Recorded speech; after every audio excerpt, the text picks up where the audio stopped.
Hello! This video will be about the Legend of Heroes Trails in the Sky second chapter. So before I start, let me warn you that if you haven't played the first chapter or second chapter, do not watch this video if you do not want to spoil yourself, because basically this is the final chapter of the second game and it contains massive spoilers at the point where I am. So stop here if you haven't played the game and it thought to do so. Otherwise, and the purpose of this video is to show you how to power level your characters before the last fights, meaning that you'll encounter the enforcers. There are 4 of them, no, there are 5 of them actually, plus there will be one final boss, so meaning there will be 6 boss battles, and you want to be well prepared for that. So it's a problem in this chapter is that most monsters that you encounter does not give that much XP. So what you want to do is, like in the first chapter game, you basically want to search for shining poms. Shining poms are tiny angelic monsters, if I might say. They are the metal slime of the Legend of Heroes series, also, meaning that they are extremely annoying to kill. Yeah, that's the least I can say. They are actually annoying to kill until late in the game, where you can you actually get the good spells that can get the job done quickly. And but when you manage to kill even one of them, it gives you a lot of XP, so it's a really good way to level up fast. So first, in the final chapters, shining poms, you can only find them in one particular area. It is in the factory district, if I'm not mistaken. Yeah, Factoria Station. I'll show you where it is. And there are actually only one real good spot to farm them. So let's go there.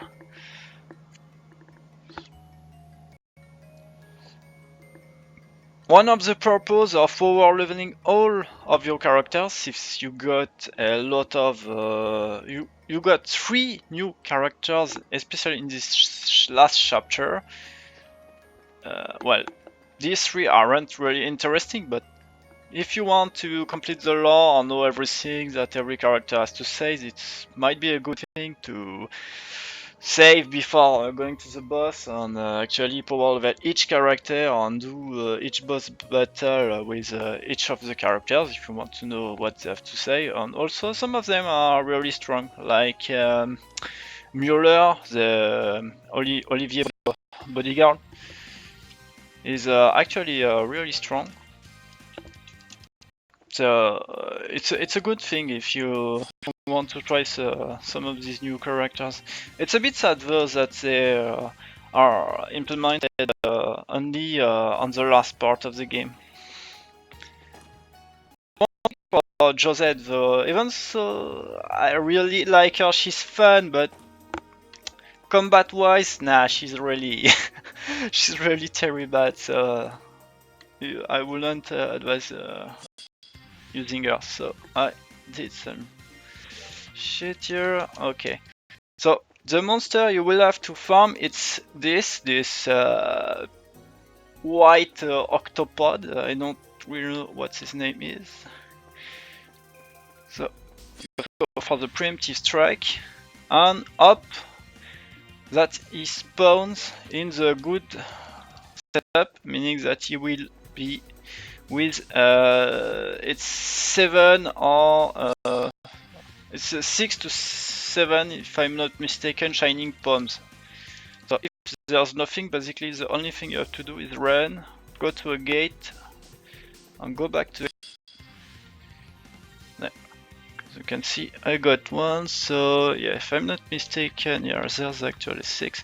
So I haven't shown you my orb mount setup, but basically what you want is Joshua to have Death Scream, pretty obviously because it's the best spell to farm Shining Poms.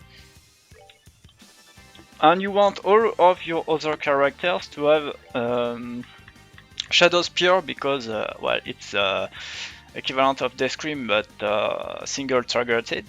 But it's good enough to also kill them. So.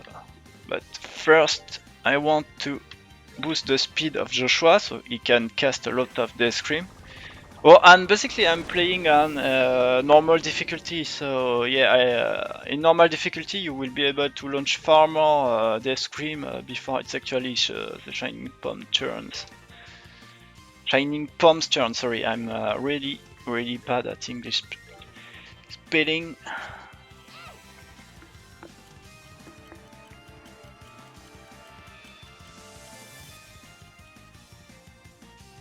So basically, yeah, to level up each of your characters, who will be the carry of the team is Joshua almost every time, since he's the one who will kill most of the Shining Poms.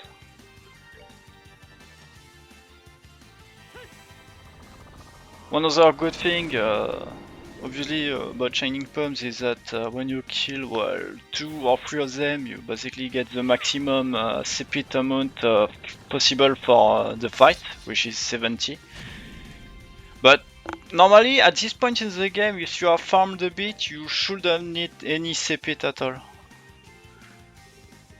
So now that Joshua is busted, I can go back to use this.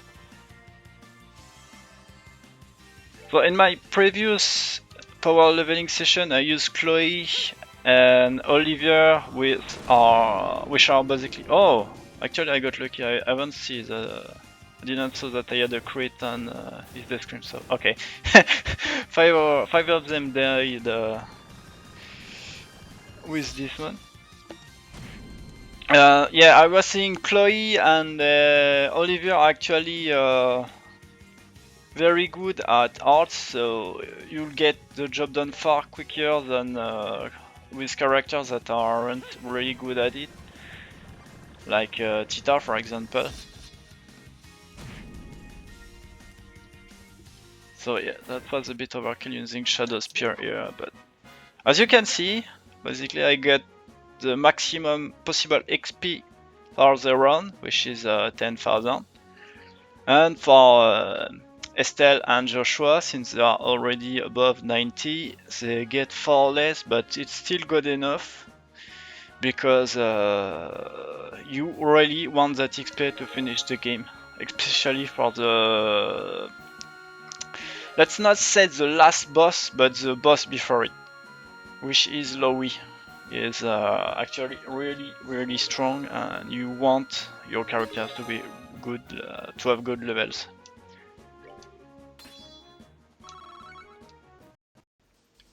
So I'll show you one at a time. Oh, I got lucky. Usually you have to do that far more to actually get a second spawn. So same thing. You cast Death Scream with Joshua. I'll show you my orb mount setup afterward. You cast Clock Up on him with whatever characters come next. And with the 2 others you just cast Shadow Spear. Yeah, there. And it should get the job done. So far I managed to kill every Shining Poms before it was the monster's turn. So, but as I said, it's for normal difficulty. On higher difficulty settings, monsters are faster, they have more speed, a higher speed stat, so you will have a harder time killing them all.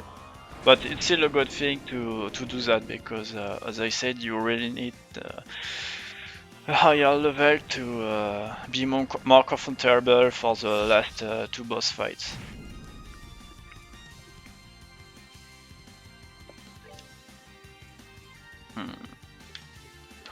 Okay. Okay, shadow.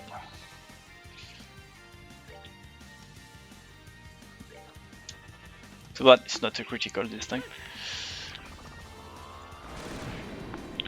So yeah, one other thing is that you want to switch your secondary characters. Like for in this occurrence, I'm using Sherazade and Tita. It's because they are the enforcers are basically story related. So for the first enforcer, which is Bleu Blanc, you want to have Chloe and Olivier, since it's them yeah, with whom you encounter him the first time. Okay, just checking this. Okay. Yes, what I mean to say is that for each enforcer there is a character in your party that is usually related to him in some sort, so that's the character you want to have level up, so actually attack him. So yeah, first boss will be Bleu Blanc, so like I said, Chloe and Olivier. Second boss is Walter, so pretty obviously if you follow the story so this far, it means that you have to use Dane. And well, so for the rest, you know. Okay, so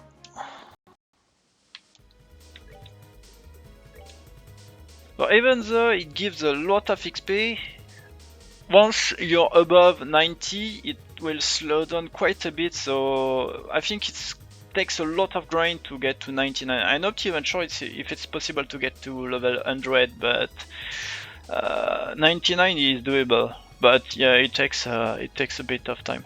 So just before I end my video, I just wanted to show you my hormone setup. So for Estelle, I went for this. It's actually yeah, a support setup, if I might say.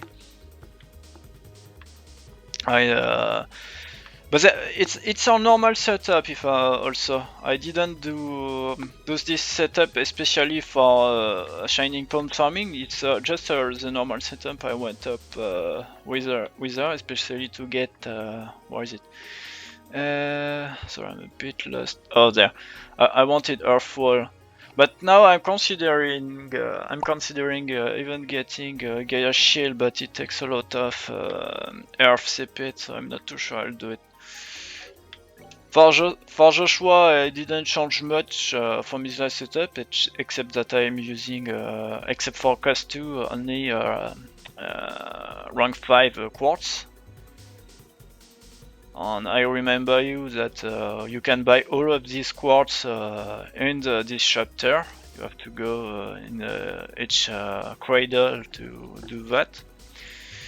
And for Shera and Tita, I didn't change much about their quartz setup, because as you can see, Shera is even missing some, but that is not the important part. Because the only thing I wanted to do is to get Shadow Spear, which I got, so it's quite okay.